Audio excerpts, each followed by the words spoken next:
उनके बारे में आम धारणा है कि वह खुद को देश की प्रधानमंत्री मानती हैं या फिर प्रधानमंत्री न भी हों तो खुद को उनसे कमतर नहीं आंकती। लेकिन छोड़ो, क्या ताहिरा खानम ने आप लोगों के साथ अच्छा व्यवहार किया? सरफराज भाई ने हाँ में जवाब दिया।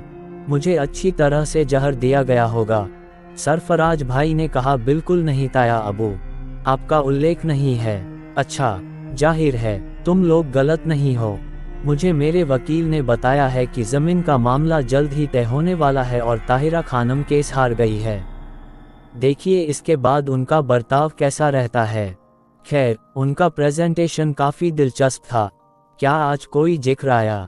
क्या ऑफर है? सरफराज भाई ने पूछा। ताया अबू बोले, भाई वह आपको यह दूसरा भाग देना चाहती हैं जिसे मैंने आप लोगों के लिए सही किया है, जबकि इस हिस्से पर उनका कोई अधिकार नहीं है और कुछ दिनों की बात है कि उन्हें उनकी जगह के बारे में बता दिया जाएगा। खैर छोड़ो इन बातों को, चलो अच्छा हुआ तुम्हें इन सब लोगों से मिलना चाहिए था। बल्कि मैं कहता हूँ कि बाकी लोगों से भी मिलें। जहांरा बेगम से मिलिए, वह भी आपके लिए काफ़ी दिलचस्प होंगी। हाँ ताया अबू, हम सब से मिलेंगे, सरफराज भाई ने कहा।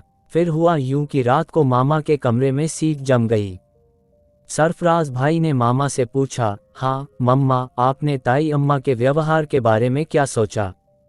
मैं काफ़ी कंफ्यूज हूँ सरफराज। मामा की बातों ने हम सभी को झकझोर दिया।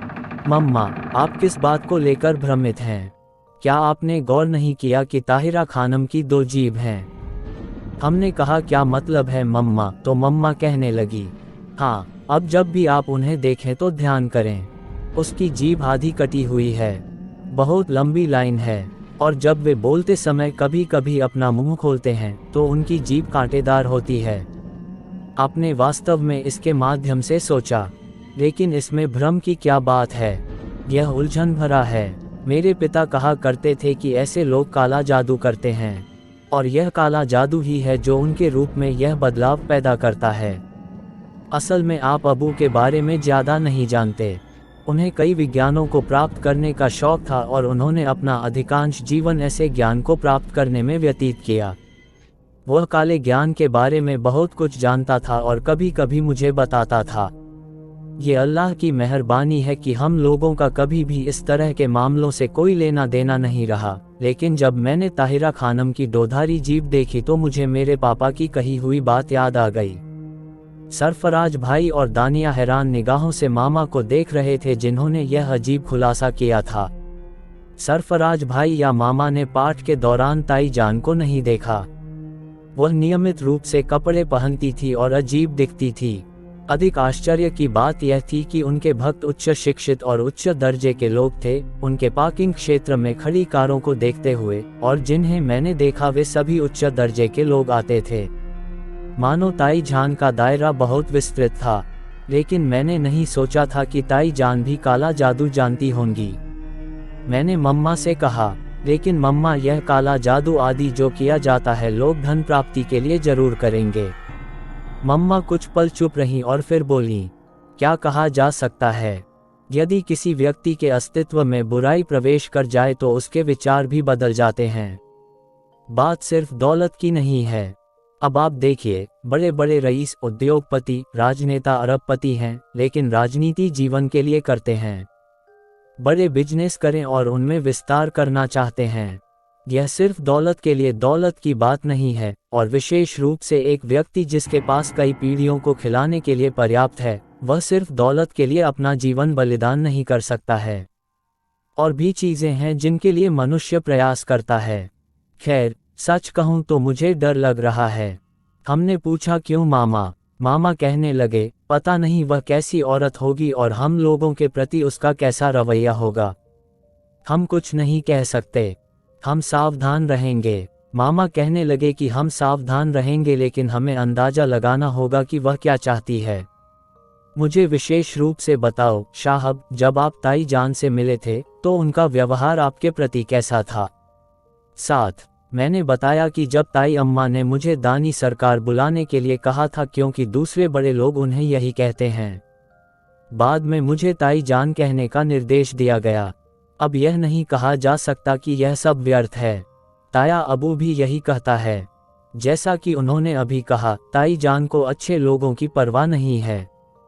हम काफ़ी देर तक इसी तरह बातें करते रहे। बाद में सरफराज भाई और दानिया बाहर आ गए। सरफराज भाई ने कहा, अल्लाह की कृपा से हमारे पास बहुत कुछ है, कई बंगले और ज़मीनें। आप अपना खुद का एक शानदार आवास बना सकते हैं। लेकिन हमने ताया अबू से वादा किया है, और फिर इस घर में दादी भी हैं। क्या आप ताया अबू से फिर से इस घर को छोड़कर कहीं और रहने के बारे में बात करना चाहते हैं? बात करने में कोई बुराई नहीं है, लेकिन मुझे लगता है कि ताया अबू नहीं मानेगा। हीरा और सुल्ताना इतनी प्यारी लड़कियां हैं कि उन्हें जाते हुए देखकर दुख होगा। उनका दिल टूट जाएगा। वे दोनों बहुत खुश हैं। वैसे दानिया, तुम्हें क्या लगा, हीरा या सुल्ताना के मिजाज कैसे हैं?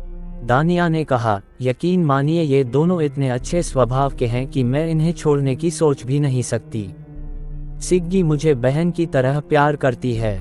वे दोनों मेरा काम करने के लिए एक दूसरे से आगे निकलने की कोशिश करते रहते हैं। अरे मामा के साथ उसका व्यवहार तो देखो तुम लोग।